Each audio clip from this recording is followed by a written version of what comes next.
How's everybody feeling? Mom? Cool. I'm feeling good. All right, so I've got about 45 minutes with you. We might make that a little shorter so we stay on track. But let's breathe together first. I know you guys breathed earlier. Hakeem had y'all move around, but I like to center myself because if you've heard me speak before, sometimes once I get going, I talk fast and things happen fast up here, so it helps me to center and breathe. So let's take a nice deep breath together.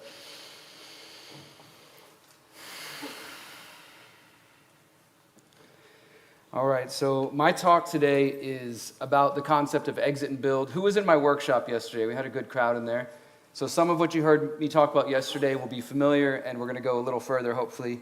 I'm going to explain what the concept of exit and build, you probably heard people mention that phrase a few times today, and where it comes from. We're going to talk about how to apply that holistically, and then I'm going to speak more specifically about my life and how I incorporate these ideas. My talk, I think we went with something like my exit and build journey from something to abundance. And I'm basically going to share just, I'm not a rich or a wealthy guy, but I definitely have been able to elevate my living standard, not only I'd say monetarily, financially, but more importantly, spiritually, morally, ethically, and just being surrounded by all kinds of amazing people.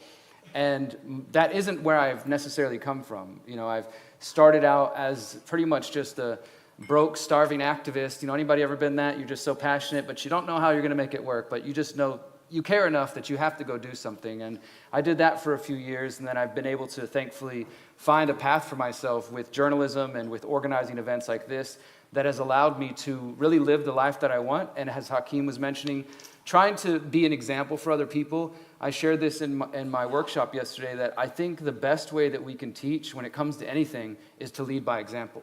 Right? It's one thing for somebody to talk a lot about certain things. Like, for example, have you ever had an experience where maybe you look up to somebody, whether it's about everything we're talking about here, or maybe it's about anything, just any sort of person that you might kind of put on a pedestal, and then you meet them in person, and they don't actually live up to the things that they've been talking about or putting out online. Has anybody ever had that experience? I actually had that experience a lot with many activists that I was inspired by when I started out, and then once we became friends, I realized, okay, there's a different side of what you put out publicly. And so I, of course, am not a perfect person. None of us are. But I definitely try to live as close in line with the values and things that I talk about, not just preach about them on the internet and then do the opposite, in my real life. So I think that is really the best way we can do anything, is just you show people by action, especially when we're talking about the sort of things that we're talking about here, which is sort of new for a lot of people. I mean, Dan and I talked about this, that if we wanted to have this entire room filled with the 400 people that it can hold, or maybe even more, we could have invited all the COVID doctors and all the people you've seen online over the last couple of years, and nothing against any of those people, but we're ready to focus on the solutions, not just keep talking about the problems forever. Anybody else interested in solutions? I'm assuming that's why you're here. Right? Because there's 10,000 YouTube channels out right now that we could all pull up that are going to tell us how bad the world is and rehash COVID and this and that. And again, we shouldn't forget what happened. We should never forget what happened. In fact, we can hope and work towards accountability. But my point is, there are some people who seem to be kind of stuck in that phase of our experience in COVID 1984. And I think it's because it was a traumatic thing for many people. Anybody lost family, friends? And I don't even mean to COVID. I mean people who turned their back on you because you didn't want to get a shot or something like that. Or, things. So it was a very traumatic time, and I totally get that. But when you're trying to do something new, it seems like it's sort of hard for people to understand. We're not saying, let's keep talking about the problems. We're not saying, let's vote for the politicians and put our faith in this prime minister or this president or whatever. We're saying, how about we leave all that behind and build something new? And for some people, they can't even fathom, what does that mean? What does that look like? Well, we have to show them, and we have to build it. And that's the other thing is, for me, it's kind of exciting. The idea that we, and I say we to everybody who's watching at home and those who are going to listen to this later and everybody in this room, that we collectively get to be the people to build whatever comes next. And I find that to be very exciting. I find it to be challenging and sometimes overwhelming, but also to be excited about it. I say this a lot in my talks, that I have 6 beautiful nieces and nephews that are really they're my entire world. And I don't have any of my own kids yet, but every time I see them, I think about how important this is. I see Dan's beautiful son. I see Dan's beautiful son and see that that's what we're fighting for. We have a range of ages in here, but I'm 39. I know we have people older than me, a few younger. So some of us have kind of already lived maybe half of our lives or the majority of our lives. So it's not necessarily just about us. Of course, we want to be free and we want to have good lives, but it's really about the people coming after us, right? And that's my motivation. That's the reason I put so much energy. Whenever I meet people, they ask me, do you ever sleep? Because, we stay pretty busy with this work, and I do sleep. But I feel like my fuel is all the conversations I have with you guys. So many of you beautiful people come up to me and you say something like, hey, your book helped me in this way, or this talk you did, or thank you for this event. Or the speakers come up and share really great things. And that, when I'm at home and I'm feeling alone or I'm just at my desk, that's my fuel to just keep going. Because I know that there's so many of us all around the world who are trying to work on these solutions and who are looking for a little bit of hope sometimes, right? Sometimes you just need that little bit of fuel to keep going, just to make it to the next day. And that is what motivates me. That's what pushes me. So I'm going to share more about that, just kind of my personal journey and how I took myself from being really, just like I said, that kind of starving, broke activist who knew that my heart was in the right place, but I didn't quite know how I was going to survive doing these things, especially once I realized that, and don't tell anybody this, that I was never going to pay taxes again because I couldn't fund, and I never did actually. Thankfully, I never started. Hopefully this doesn't reach certain people, but I think I pretty much feel protected and safe. I don't know if you guys heard, we had an adventure at the airport on the way here, and it was fun. And I'm traveling with my family, and please give a round of applause to my mother and my stepfather right here. They're up front. It really, honestly, I'll just speak about that real briefly, that it wasn't a fun experience. We got hassled at Heathrow Airport for 4.5 hours. They separated all of us. They start pulling out our cards. How much money do you have on this card? How much money do you have on this card? Who paid for the flights? What's the People's Reset about? Are you a sovereign citizen? They're asking me about my journalism, reporting on pedophilia within government. Are you one of the people who think pedophiles run the government? What's the pyramid of power? All sorts of what I consider to be super invasive stuff and none of their business, frankly. And that's not something that's new to me. It's not something I've never experienced before. But to have it happen when I'm with my family it really sucks. That's not something I ever want them to experience, or Miriam or her sister. It's a stressful situation. So I feel like I can take those things. I can take the bullets and the arrows. I've been through it before. I've been hassled by all kinds of fun people over the years, and it might happen again in the future. But nevertheless, I think we did exactly what we should do. The reason we were stopped is because we opted out of the facial recognition, which is very quickly expanding in your country, here, across Europe. As I'm sure you guys know, by November 10th, you have to have digital ID, digital passport to enter the European Union. So I'm sorry to my friends in the European Union, I probably won't see you after November 10th, because I don't think I know I'm never going to comply with those things. And I hope that you guys continue to fight and push back and find ways around that. So to me, to have that experience happen on the way to the People's Reset, where we're here to talk about solutions, it was just perfectly symbolic of why we're doing this, because nobody should be targeted, harassed, simply because they say, no, thank you, I don't want to comply to that. And right now, thankfully, we have the option to say that. But the way things are going, that option won't be there so long. So that's why we're talking about how do we build parallel systems? How are we going to travel? How are we going to exchange goods and live our lives in a free way when we know these systems are coming, right? And that's where we talk about exit and build. But it's been a journey to get to this point. I guess I'll start with my story a little, and then we'll get into exit and build and holistic activism. And then if you guys are cool with it, I'll probably share a song during my talk, if that's okay with you guys. Yeah. And then give you a little preview of the concert tonight, encourage you to stick around. So again, I'm Derrick Broze. I've been doing this for 15 years. I'm based in Houston, Texas originally. I've been living in Mexico for the last 4 years.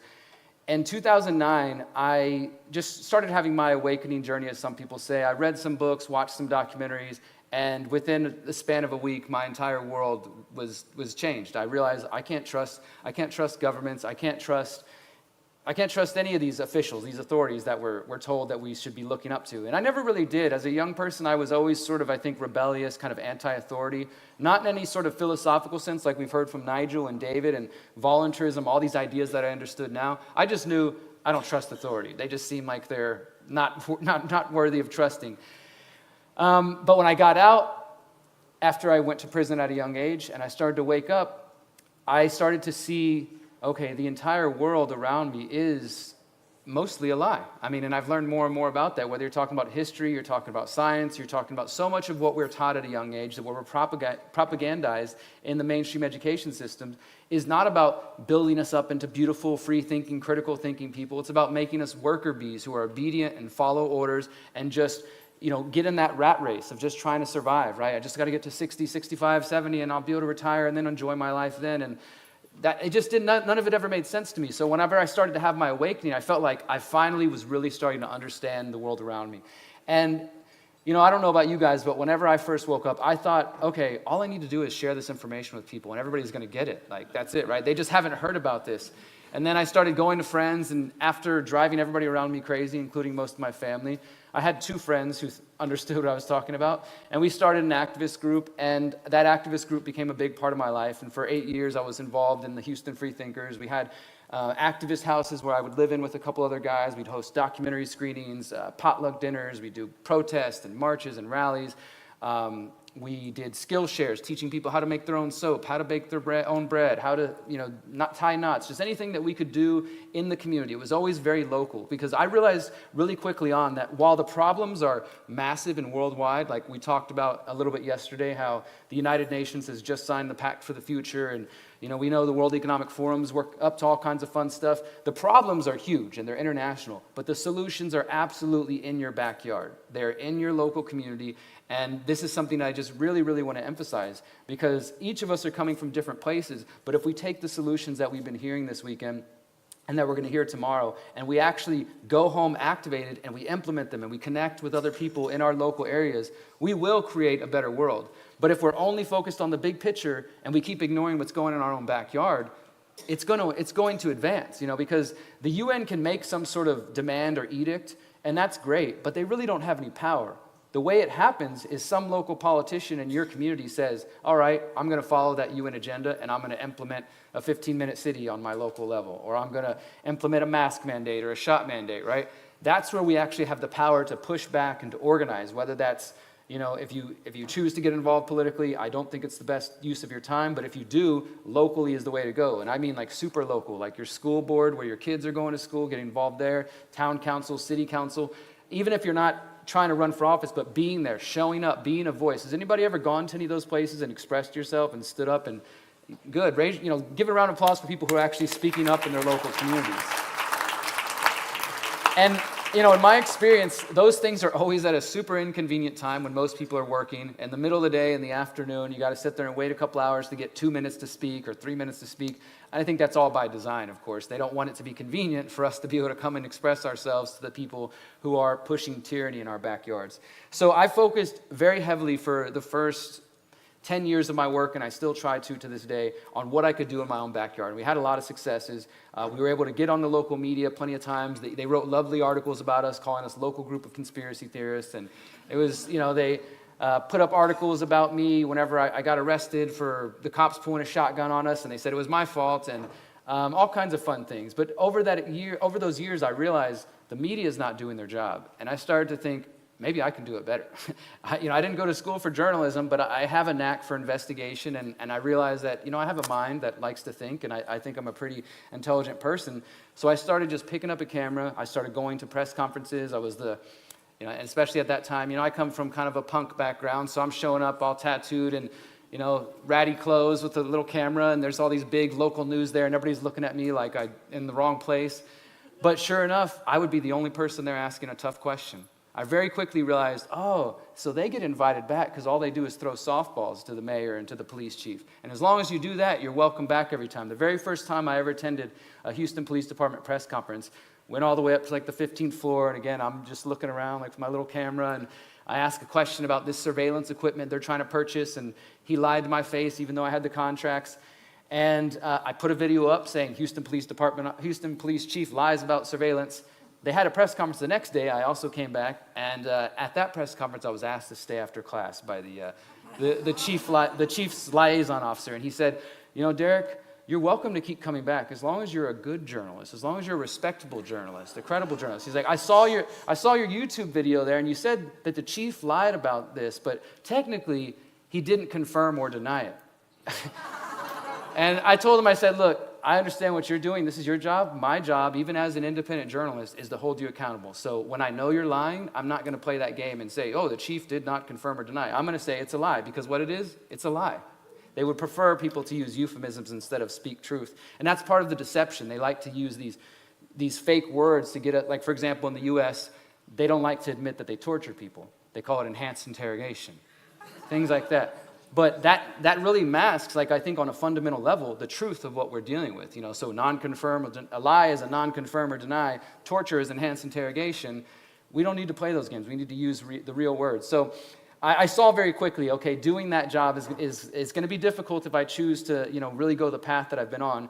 But it's something that I love. I get so excited confronting politicians. It gets me. Some people like to jump out of planes and skydive. I like to go chase politicians around.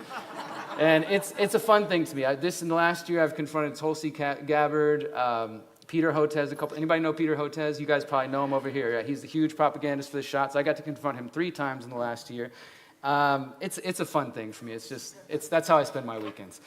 But I think it's important work, right? So that my activism led into journalism, and I've been blessed and able to do this now. I write for The Last American Vagabond. Anybody familiar with Ryan and The Last American Vagabond? Awesome. If not, check him out. He's been doing great work and continues to. So I'm able to sustain myself, writing weekly articles, doing video reports, and I never thought that would happen. It wasn't my plan in the beginning when I first woke up, like, okay, I'm going to start blogging, then one day somebody's going to pay me. It was just coming from, like, this fire burning inside of me that, like, I can't just keep, like, it wasn't enough to know, okay, now I know the world's crazy. Now let's just go about my life and, ignore that. I just felt like I need to do something. And that something was, okay, I'm going to start a blog. I'm going to start an activist group. Okay, I'm going to start confronting people. Okay, I'm going to start writing articles. And it just kept evolving. And then we started organizing events in Houston. And then we started organizing events in Texas. And now we're organizing events in Mexico, Texas, and the UK. And it's just growing and growing. And to me, I feel blessed every single day that this is the life that I get to live and be a part of. It's a massive honor that I get to come connect with people like you guys and bring my family and friends and meet people all over the world. And together we get to build that beautiful world. Because again, back to my nieces and nephews, they have no idea. They don't really understand what Uncle Derrick does yet. When they get a little older, I'm going to introduce them into this world. I want to bring them to these events and show them. Right now, they just know that I'm their fun uncle that comes around and we play and we have a lot of time, and every now and then I just say, you're so beautiful. Don't ever forget that.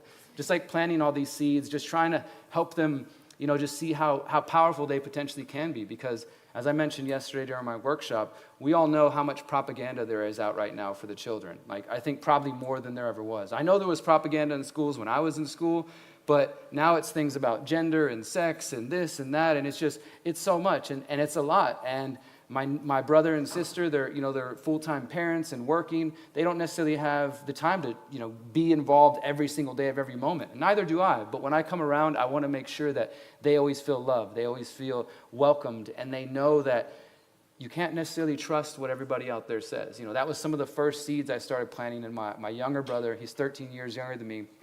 When he was 7 or 8, I started talking to him about the New World Order. I didn't say it in those terms, but I was just like, Dylan, as you get older, you're going to start to understand that just because someone's a teacher, a pastor, politician, doesn't mean they know what's going on.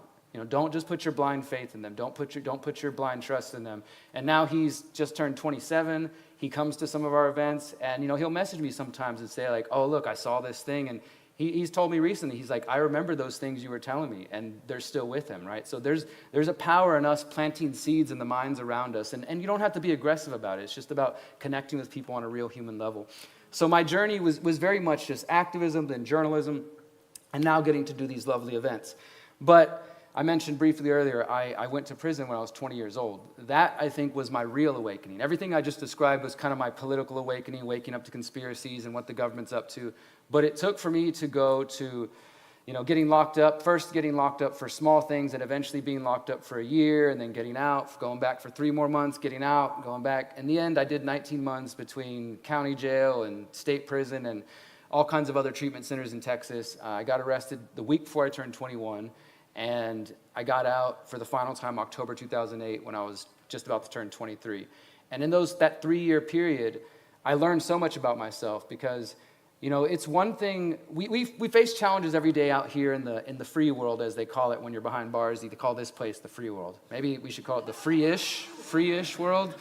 But when you're in there, this place feels very free. When you're out here, when you're facing all the challenges, yeah, life's hard, you have breakups, you've got job challenges, but you can still sit down and, go to the bathroom in your own time and have privacy. You can still be around your loved ones. But imagine just being in a place and it's like these four walls here, and no matter how much you cry, no matter how much you're angry, no matter how much you complain or get on the phone and call mom, dad, husband, wife, lawyer, whatever, you're not going anywhere until these people say you can.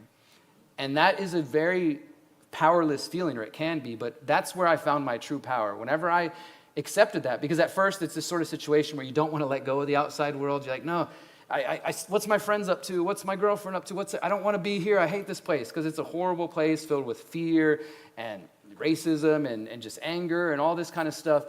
And I was holding on to the outside, but in reality, eventually you have to let go and be present, right? And this is where I started really learning about being present, doing meditation. I had to let go of what was going on there and be in the space I was, as horrible as it was.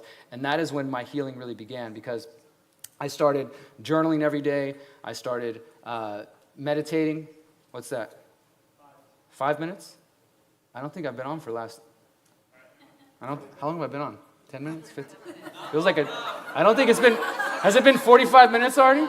No, it definitely hasn't been 45 minutes. I saw the clock just go from 30 to 5 minutes just a second ago. That's a psyop. It is a psyop. All right. Well, I'm going to continue with the time that was on there before. So, what I was getting at is being locked up, it was really the first time that I had to sink in and find my power and get present in where I really was. And thankfully, I had my grandmother at the time that started to send me books on prayer, on meditation, and that was when I first started meditating. I'd never meditated before that. It was in that space. And I remember being on my little bunk in prison, and I'd, okay, I'm going to get in lotus position, whatever, trying to sit here, and I hear people whispering, like, what the fuck's that guy doing over there? Like, just this, and, I just have to, like, all right, just ignore it, just like, because this is for me, right? I don't care about these people. I got to get my healing, because I come from a family of, my father was in and out of prison my entire life for his drug addiction. There's drug and alcohol addiction on both sides of my family. It was something I grew up around and witnessed, my uncles and other people, and I just knew enough to know this is not what I want for my life, so I need to figure out how to do something better. And so long story short, that was my real first awakening. I got out 2008, and like I said, about a year later, watched a documentary, read a book, etc., and I woke up to conspiracies. But in reality, that was that first experience. And so that's why my work is called The Conscious Resistance. I talk about bringing together the spiritual, internal realm, healing our trauma, because I don't care who you are, how big or famous you are on the internet, everybody's got doubts, fears, and insecurities. They all show up in different ways. What could be extremely paralyzing for one person on one hand can be nothing to another person, right? So it's different for each of us based on our environment, our upbringing, and our experience. And I had to do a lot of that work. And that work continues, of course. I'm not here to say like I'm perfectly healed and everything's fine. But that was the beginning of that journey. And so after I got into the activism, after a couple of years I was kind of living these double lives. I had my activist friends and I had my spiritual friends. We'd go to meditations and then I'd go to protests and rallies and marches and all that stuff.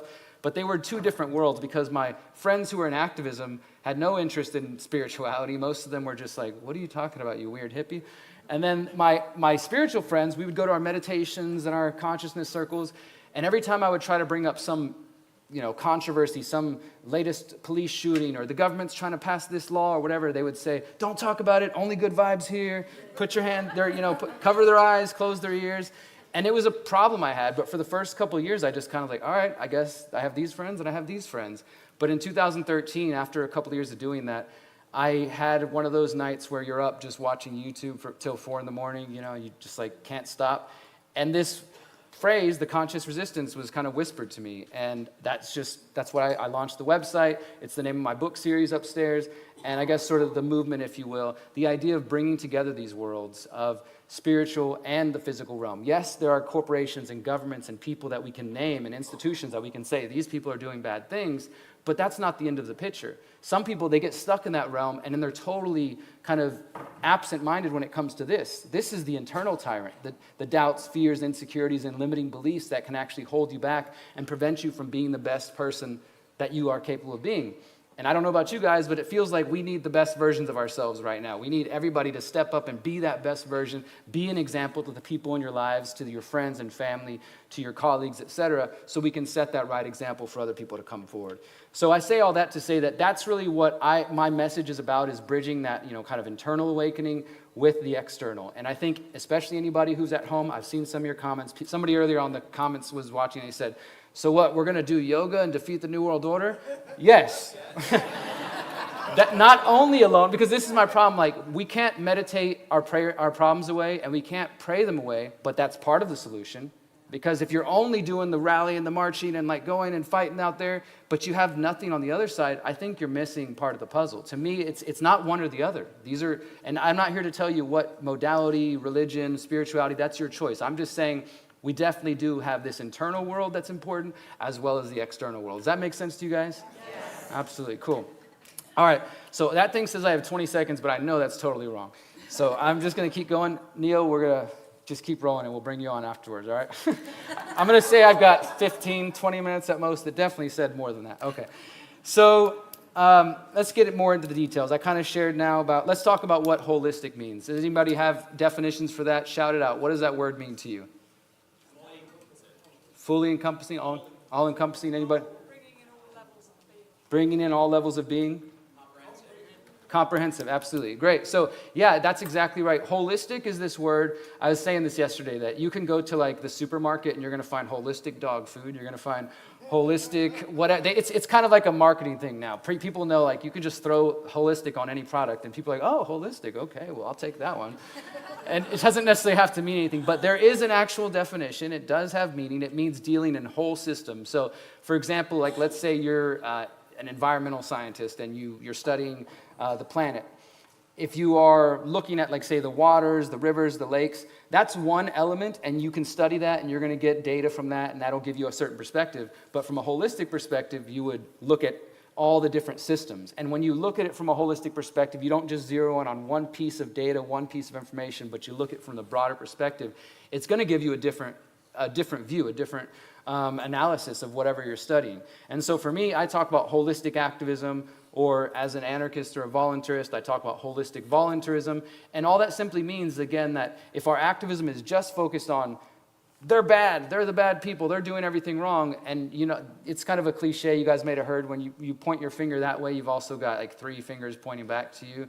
Sometimes people forget about that. You're pointing there, but don't forget about the role you're playing. You're like, the banks are bad, but I'm going to keep putting my money in their banks. I'm going to, there's this disconnect sometimes between the things that we're angry at and what we're actually doing. And ultimately, I believe we have to take personal responsibility for our actions if we're ever going to create a better world. That's pretty much what this entire afternoon theme has been about, is that yes, there are bad people with bad philosophies and bad ideas that are trying to limit our freedoms, limit our privacy, and harm us. And ultimately, not to bring the mood down, but for those who have gone deeper down the rabbit hole, this is a population reduction philosophy. These people are eugenicists. They actually would like to eliminate part of the world because they see us as useless eaters.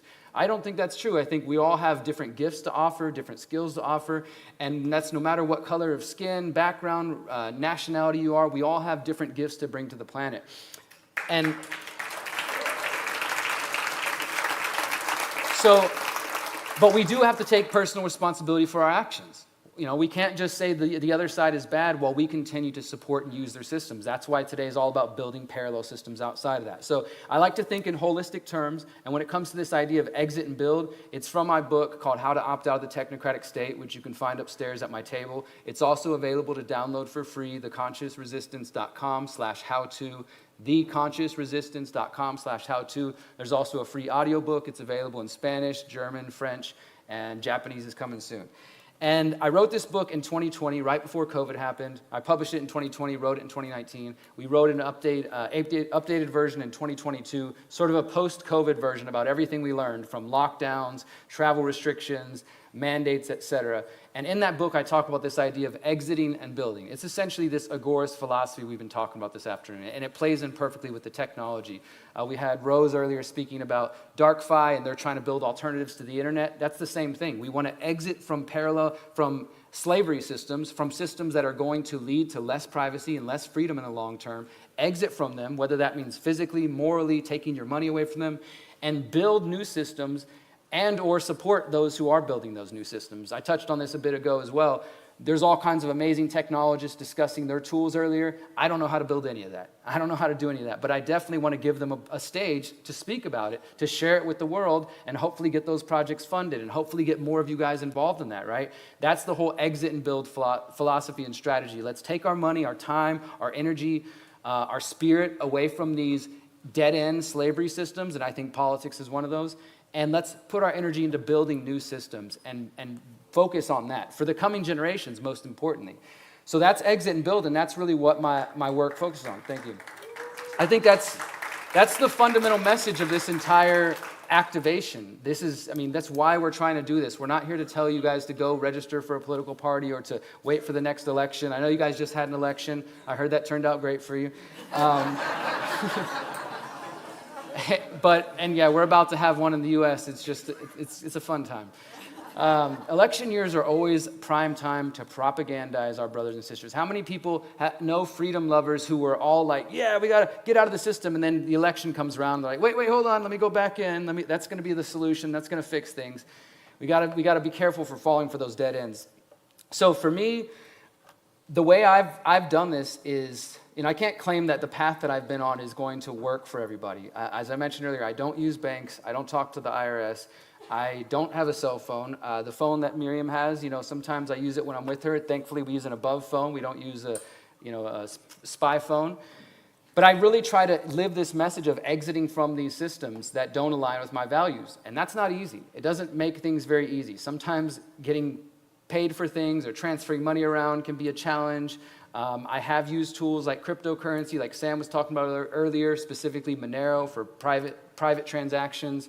I try to use whatever tools are available to me. I'm not a maximalist about anything. If it works, if it protects my privacy, and if it helps me advance my goals, then I'm going to use it, And if it's aligned with my values, of course. I don't feel like this is the one solution and everybody should do this and anything else outside of that is trash. I use what works when it works. And if I had one tip to share, it would be that you need to be adaptable, my friends. We're living in a very rapidly changing world. And if you're too rigid, it's going to be hard to maintain your privacy and your liberty. If you're stuck in your ways, and I understand this, that there's probably folks in here who have lived their whole lives, you've been working hard, and you've got like a pension, or you've got your money in some bank, and the idea of just totally changing your life around sounds scary, or sounds overwhelming, or it sounds impossible maybe. But I want to encourage you to challenge that thinking. I talked about this idea of exit and build, and again, thinking holistically, you could think about your financial situation. You could think about your food. We talked all about food and permaculture yesterday. You could think about, so we got the food, we got the money. Of course, these are two big areas that they came after people during COVID. How many people remember people getting debanked because they donated to the wrong cause, or because, like myself, I got kicked off YouTube in 2020. Thankfully, I've never been dependent on them for an income, never took a dime from Google or any of them, but a lot of people got kicked off Venmo, got kicked off PayPal, and other transactions. So you can see plainly right there, the more dependent we are on these systems, which, by the way, don't align with our values. Go to weforum.org, the World Economic Forum /partners, and every single one of the banks you're using is listed on their partners. So by putting your money in there, you're basically supporting the exact people that are working against your very freedoms, right? Now, that doesn't mean it's easy. I don't know if you guys have credit unions out here, or I know there's similar institutions. That's better. It's at least a step towards something else. To get out of the big banks. Not only that, when it comes to banks, I have a real problem with it that so many people are still using them. Again, it's not a judgment. Everybody has to choose their path of what's best for them. But did you guys know that JP Morgan Chase helped Jeffrey Epstein launder his money that he was using to traffic children? How many people have their money in a Chase bank right now? It's okay. It's okay. I'm not calling anybody out, but I'm just saying, right, if we want to live in line with our values and take personal responsibility, maybe we could consider an alternative. Every single bank was robbing not just the American people, but people around the world during the 2008 financial crisis, right? HSBC has been caught in human trafficking and drug trafficking, scandals. We could go on and on. So that's when I see that, I'm like, well, why do I want to give them my money and time? Why would I want to support that? Because, I could go on about the money side. It's a huge part of the equation, but in the interest of time, exit and build and thinking it holistically, you want to look at these different areas of your life. I'll recommend a few, but I encourage you on your own to go sit down, find some time, and really look at these different parts of your life. You've got your food. Are you dependent on the grocery store right now? Most of us are. It's not hard to become, it's hard to become independent completely, but we were talking about yesterday on our panel about food distribution systems and how we create that. That's what we're really focused on. How do we create alternative ways for us to grow clean, good, organic, pesticide-free food and then get that distributed to different parts of your city, your country? Again, we're all here from different parts of the world, but focus on your community. For the good of everyone, focus on yourself. Focus on your own local community, and we will all get somewhere better. So we need to think of alternatives for food systems, the financial, economic systems, the education when it comes to the children. David was talking about that. And not only that, but the way you educate yourself. Stop consuming propaganda, even so-called awake channels that just tell you about the problems all day long. Why would you just keep shoveling that stuff down your throat if you know that it's just ultimately, it's like doom porn. It's just there to tell you that the world's about to end. And by the way, my friends, I know some of those people. They make a lot of money off your clicks. They make a lot of money by telling you the world is about to end tomorrow. So maybe consider finding better sources of information. I'm not saying ignore the world and how things are going, but absolutely, we have a choice in what we consume. So I'm going to kind of wrap up here because I have no idea how much time I have left, but I'm sure I'm getting towards the end. And so just to kind of give you that sample, I encourage you to go further with that. Look at these different areas of your life. Food, money, health obviously is a big one. We all know this because of COVID. You don't want to be dependent and stuck on those systems. And again, I'm not saying it's perfectly easy. I know there are people who have illnesses and things they're dealing with that they currently feel that they need this pharmaceutical medicine to survive, or they're on dialysis. I get that there are things we need to figure out. I don't claim, and I don't think any of us claim to have this whole thing worked out. We just know that if we're ever going to create something better, we need to start thinking about what comes next. I like to relate this to the idea of the slave trade in the United States, but really the slave trade was all over the world.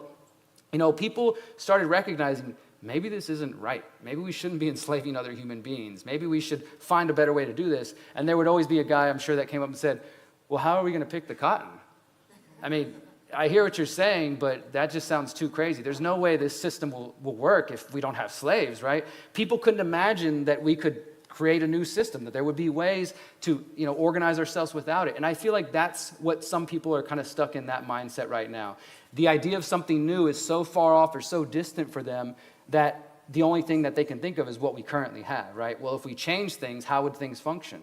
We will find a way. We are beautiful, we are powerful, we are free. We have so much knowledge within each of us, so many gifts to share, and if we come together, we can create a better world. We don't need to know exactly what comes next to know what we have right now isn't working, right? We just, thank you. All right. So I'm gonna conclude now because I want to make sure Neil has enough time. Who's ready for Neil Oliver?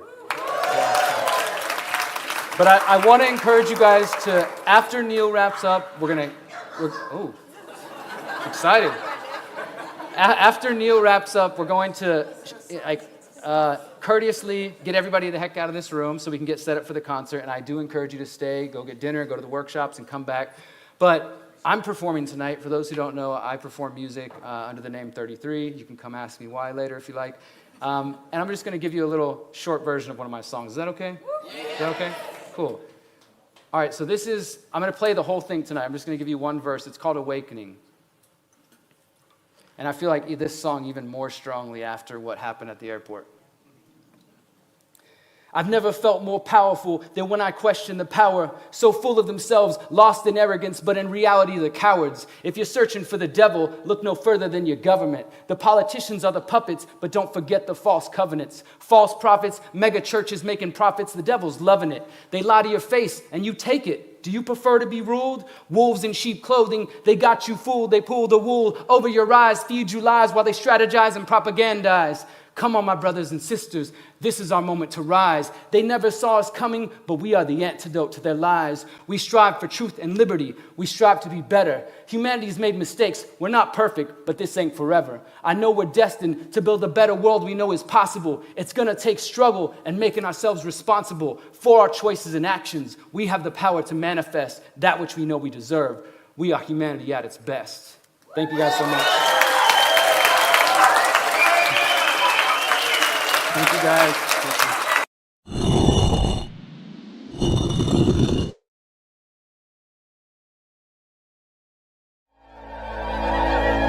This is a solutions event. This is what's happening. After 5 successful events in North America, The Freedom Cell Network is partnering with Free Humanity to bring the People's Reset to Bath, UK. In 2020, as the World Economic Forum announced the Great Reset Initiative, millions of people around the world began questioning the narratives being fed to them. You must stay at home. Millions of free-thinking people responded with protests, marches and rallies focused on waking up the rest of the world to the dark agenda of control and technocracy hidden beneath the so-called health initiatives. We need to know every single piece of information. We've lived that freedom message today. We've been a walking symbol of what it means to be free. While the world was reacting to the rapid expansion of tyranny, the Freedom Cell Network sought to promote solutions by launching the Greater Reset Activation in January 2021, a 5-day gathering designed to inspire, motivate, and activate freedom lovers into action. The Greater Reset highlighted the importance of localization, decentralization, individual and collective liberty, bodily autonomy, and freedom of choice. The technocrats at the United Nations and the World Economic Forum are now hosting the Summit of the Future in New York City in September 2024. At that meeting, governments of the world are expected to sign the so-called Pact for the Future. We reject their vision and the assumption that they speak for humanity.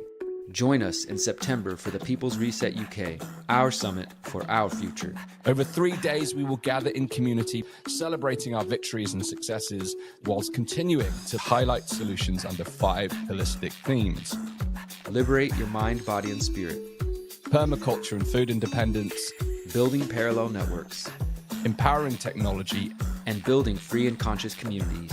24 top-notch speakers, including Neil Oliver, Charles Dowding, Dan Aston Gregory, Nigel Hallett, John and Rebecca Bush, and many more. We'll also be hosting the People's Reset concert featuring international artist Dub FX, as well as Presence, 33, and more talented performers to come. Join us in Bath in September 2024 as we collaborate and build the parallel systems of the future. Join us for the next evolution of the Greater Reset. Join us for the People's Reset UK. Visit thegreaterreset.org to learn more and to get your ticket today.